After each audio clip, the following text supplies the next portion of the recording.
By 1914, the use of aircraft as a piece of military equipment was starting to become commonplace as opposed to being a novelty, although there was still some debate as to how useful they would be in major conflicts. Nevertheless, the concept of using aircraft as a machine in warfare had been proven. Soldiers and sailors from a group of nations had already become proficient in the art of flying. There had been the Italo-Turkish War and the Balkan Wars. America had used Curtiss A-1s in the Veracruz incident, and France had employed its aeroplanes in a colonial campaign in Morocco. However, no aeroplane existed at the outbreak of World War I equipped with a gun of any sort.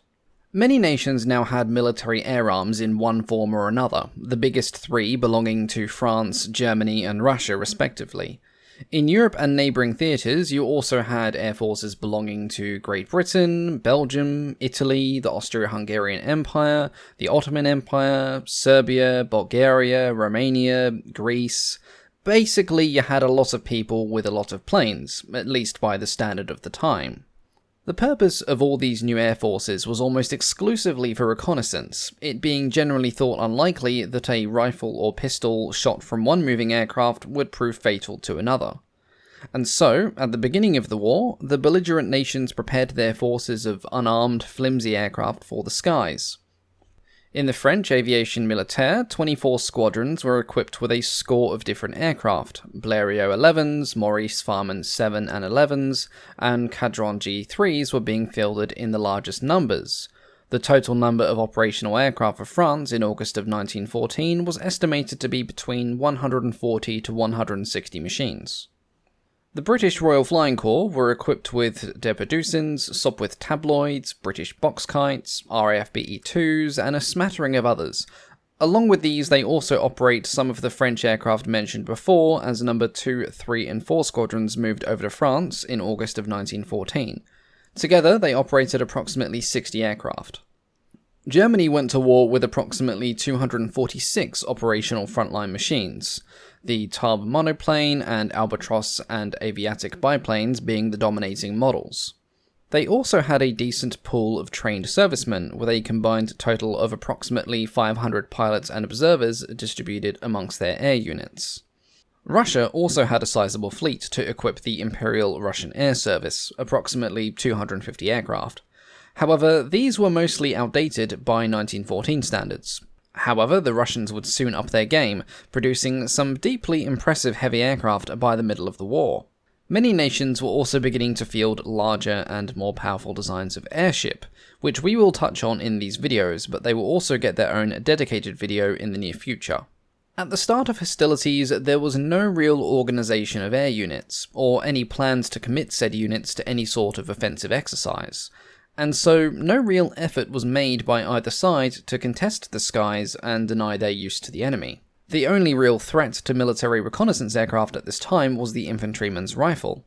And indeed, the first British aircraft to be lost in action was an Avro 504 that was shot down by enemy small arms fire from the ground on August the 19th. Now, the opening stages of the war in 1914 was known as the War of Movement, and this did much to highlight the usefulness of the aircraft to those who were still critical of its effectiveness. During these chaotic months, the front line was in constant movement, and aerial reconnaissance became critical to each side's strategic planning.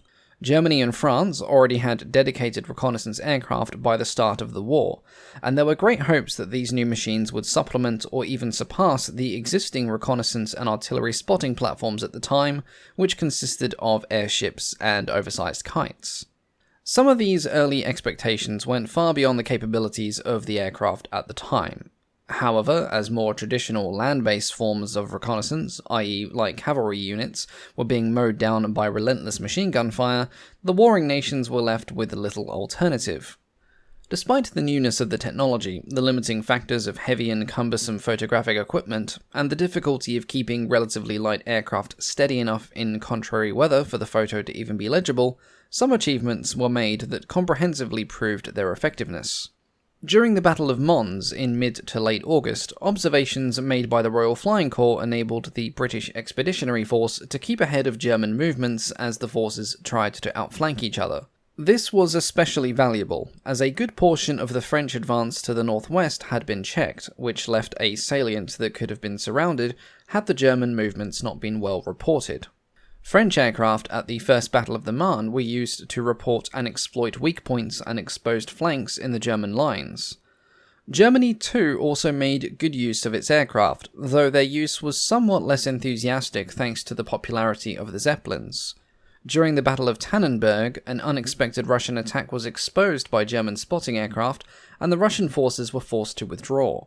Though primarily used for reconnaissance purposes, the physical and psychological effects of aerial bombing in the pre-war conflicts had not been forgotten, and it was not long before individual pilots started out on what can only be regarded as courageous if foolhardy escapades. Franz von Hitzen dropped 2 light bombs by hand over Paris on the 13th of August 1914, and the first bomb to be dropped on English soil was another such light bomb, which fell into a Dover garden on Christmas Eve in 1914. Along with the Zeppelin raids, this would go on to have a startling effect on the British home front, which had long avoided the physical effects of war thanks to the English Channel and the domination of the Royal Navy.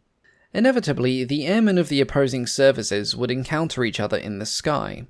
At the beginning of the war, they would leave each other well alone, but as the importance of aerial reconnaissance was realised on both sides, it became apparent that a good way to have an advantage over your enemy was to deny their ability to operate their reconnaissance aircraft. And so began the earliest form of aerial combat, which usually consisted of the aircraft observer taking up a rifle or a pistol of some kind, and employing it in a way that would encourage the enemy to vacate the general vicinity. Although these actions represented a watershed moment in the opening chapters of aerial warfare, it was not the only method that pilots used to bring down their opponents in these early days, although it was definitely the most sane. Elsewhere, rather more dramatic means were being adopted to destroy enemy aircraft, particularly with Russian pilots. Staff Captain Nesterov would earn Russia's first air-to-air kill by ramming his Austrian opponent in an unarmed Morane Solina. In this instance, both pilots were unfortunately killed, but aircraft ramming was something that occurred throughout the war, usually when an aircraft was too critically damaged to carry on the fight, had no ammunition, or found itself in the unhappy situation of being an unarmed scout plane against an armed opposing force. Not all ramming events were suicidally fatal, as one would assume though, and the first to successfully survive this was Russian flying ace Alexander Kazakov. Kazakov is noted for employing a particularly unorthodox method of melee aerial combat, trailing a grapnel below his aircraft which he would then engage to the wing of the enemy, and then proceed to beat the confused and distressed Austrian airmen with the fixed landing gear of his aircraft. Now, the first plane to actually be shot down, rather than bludgeoned down, was a German Aviatik on October the 5th, which was shot down by French pilot Sergeant Joseph Franz, using a free-mounted Hotchkiss gun on his Voisin. The concept of mounting a gun to an aircraft was not new, though it had been rarely employed. As early as 1912, aircraft designers had been experimenting with machine gun carrying aircraft. However, a lot of these designs were known as pusher aircraft, where the engine and the propeller were mounted behind the pilot and therefore pushed the aircraft forward, giving the gun and the pilot a clear view facing forward and no propeller to get in the way. Whilst good for gunnery, it was bad for aerial performance, and these early designs were not very aerodynamic at all. Despite this, some of the earliest fighter plane designs, particularly the British ones, would be of this pusher propeller design. One of the most notable was the Royal Air Factory FE2, which stood for Farmer Experimental, and it was based on the pusher aircraft designed by the French Farmer brothers. While some were working on developing the pusher designs further, others were looking at fighter aircraft design from a different perspective. The easiest way to turn an aircraft into an offensive weapon was to have the guns facing forward, so that the pilot would be able to both control the aircraft and operate the guns. It would also allow the pilot easy access to the breech of the gun to clear any jams that might occur. Light single-seat aircraft would also be nimbler and more maneuverable than the two-seat designs that had a pilot and either a gunner or an observer on the rear, which is where a lot of the early guns were being mounted. However, there was one small problem. Firing forward would mean firing through the fragile wooden propellers, and funnily enough, you needed an intact propeller if you wanted to stay in the air for any extended period of time. Biplanes had the option of mounting its guns above the upper wing, thus avoiding the unhappy scenario of shooting off one's own propeller blades. But that made them both difficult to aim, and to operate, and to maintain. And with monoplane aircraft that were being preferred by the French and the Germans at the start of the war, this wasn't even an option as they only had the one wing.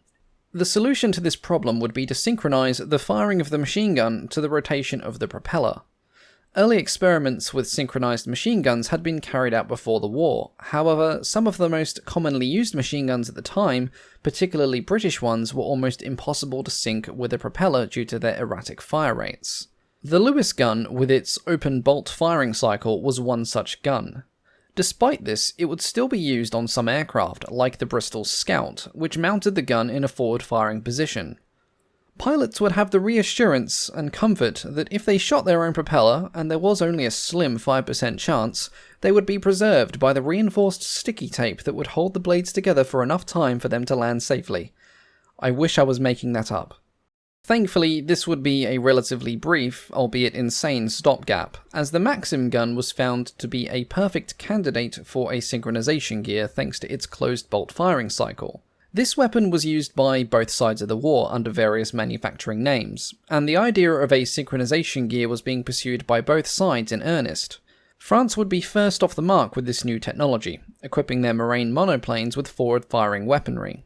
They had not completely perfected the technology, however, and the weapon system still suffered from hangfires and synchronization issues. This was due to the fact that the French were using the Hotchkiss machine guns on their Marines, which, like the Lewis gun, was almost impossible to properly synchronize with their propeller. As a backup, in case the propeller was struck by one of the bullets, they fitted so-called deflector blades to the back of the propeller at the point where they could be struck by the rounds. The Marine Solana Model L would be equipped with this new technology and piloted by Roland Garros. It would be the first aircraft equipped with forward-firing weaponry to score a kill during the First World War, shooting down a German aviatic on the 1st of April 1915. Garros would go on to shoot down 4 German aircraft in his new plane that month, signalling the birth of true aerial combat. But this victory, and the technological advantage for the Entente, would be short-lived. On the 19th of April, his aircraft took ground fire and suffered engine damage, forcing Garros to land behind enemy lines. He would be captured before he was able to completely destroy his aircraft, though he had managed to at least set it on fire, and this new secret weapon now fell into the hands of the enemy. The aircraft would be sent back to the Fokker Aviation Company, who were already in the process of developing and producing a monoplane fighter, and Fokker were ordered to build a copy of the synchronization gear design. There is still some conjecture as to how Fokker came to the final design of their own interrupter gear. Some accounts say that enough of the original mechanism survived the burning of Garros's aircraft. Others point to Fokker making some pretty hefty infringements upon a patent made by Franz Schneider in 1913, and some allude to a combination of the two.